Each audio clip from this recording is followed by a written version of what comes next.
So summer means the summer reading program is here at the library. And that's a program that we have to keep kids reading during the summer. Kind of obvious. We're doing it all different this year, where there's no logging. All you have to do is read and come and visit me in the library or at a pop-up library event, and you're considered done. The theme is Read S'more, or Summer Happens at the Library. And if you're interested in signing up your child, go ahead and give the library a call or just stop right on by. We're having our book club meeting for June on the 26th, which is a little bit later this year. We're reading the book Lady Chatterley's Lover by D.H. Lawrence.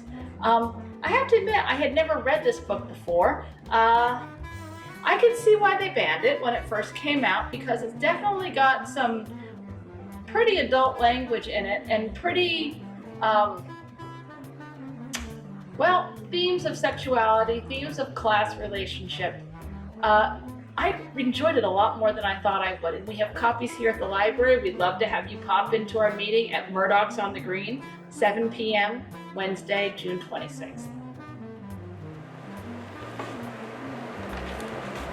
So I want to talk about two older movies today with my Watch It or Not feature here. And these are both purported to be true stories. Now, I say that they're based on true stories. Both are a little bit controversial with what they do and don't contain. The first is The Other Boleyn Girl, and this is the story of Anne Boleyn and her sister Mary Boleyn, who were both lovers of King Henry VIII back in the 1500s. I've read the book. I have read nonfiction about it, and I'm going to tell you that they take a lot of liberties with the truth. It's a decent story arc with pretty good performances, though. I look at Eric Bana in this, and I just don't see Henry VIII, but that's me. I wouldn't bother with this one. A much better depiction of Henry VIII and Anne Boleyn is Hilary Mantel's Wolf Hall and its sequel, Bring Up the Bodies. The other one is The Hurricane. Now, this movie has been controversial since it came out in the 90s. It says it's the story of this boxer, Reuben Carter, who was, and I am finger quoting here, wrongly convicted of murder. So I watched this in the 90s before I had the internet in my home, and I thought, wow, what a great story. And then I did some research and I said, wow, this is not a true story. It's heartwarming and has good performances, but this is not really what happened. There's a lot of evidence that Reuben Carter did actually commit the murder that they kind of gloss over in the book, in the film. They kind of make the film more like a Jean Valjean story, where there's this evil cop chasing this innocent man around when the truth is not there. So I would say skip this.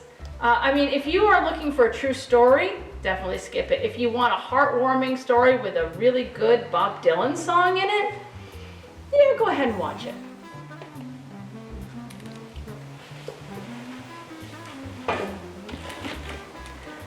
And these are a couple of our newer books that we have in the library, and these are all about women's friendships. They're very different. They're both period pieces. They both have excellent sense of place, which is something that I really enjoy. But they're two very different stories. Island of the Sea Women takes place in the island of Jeonju in what is now South Korea. And it's about these two women who become hanyos, which are diving girls. So they go, they hold their breath, they dive down, they harvest sea urchins and abalone and things from the sea. And this traces their friendship from pretty much the 1930s to 2008, all through the Korean War, which I really didn't know much about until I read this book, other than what I saw in MASH. It's a really good book, though. I really loved it. We have the audiobook, and I prefer that just because there's so many words, so many names that are difficult to pronounce when you read them. I like hearing how they're supposed to be sounding, but good book. The other one is The Lost Roses. This one is written by the same author who did The Lilac Girls, and it's about the Russian Revolution of 1918 and two friends who become separated and try to find one another. This is based on a true story.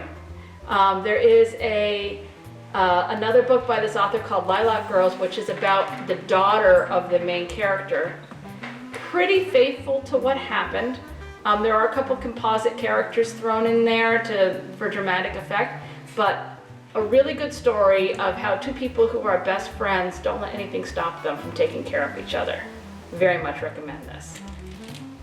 So for our movies for June, we're doing disaster flicks, which are, oh my gosh, the world is ending, what do I do? For our first book display, we have World War II resistance fiction. With the 75th anniversary of D-Day, this is a really hot topic and a lot of it's coming out right now. And then we have self-help books, which are always kind of fun to read and see. I've never had my life changed by one, but you might.